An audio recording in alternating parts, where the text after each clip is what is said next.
Hello mga karapas!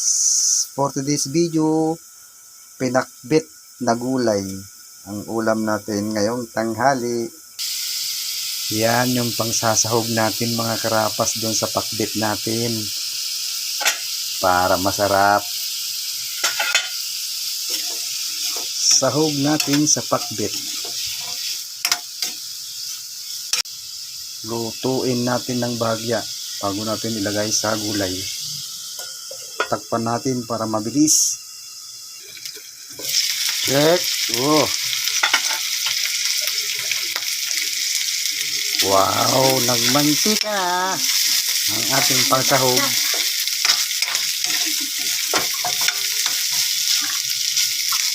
Pwede na yan mga karapas.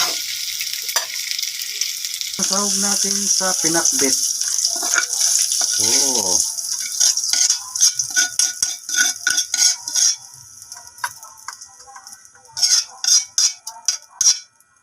And then, syempre, lagyan natin ng bagoong. Ito na yung karapas. Oh. Meron na. Sasabaw natin. Naka-ready na yan. Okay.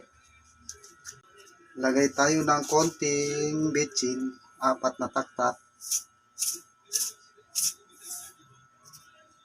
Okay. Salang na natin mga karapas. Ayun oh. Then, takpan natin.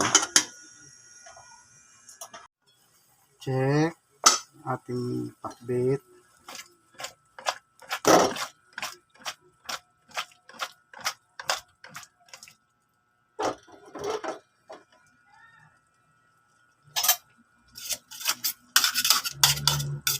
Two minutes. Ito na yung ating pakbit. Ang gulay.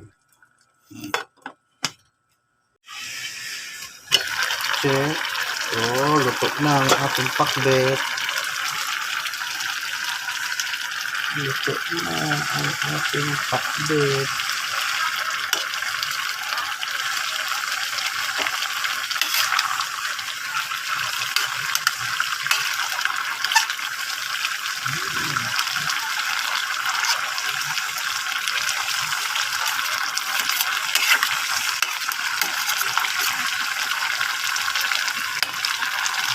Anong pang hinihintay natin? Kainan na!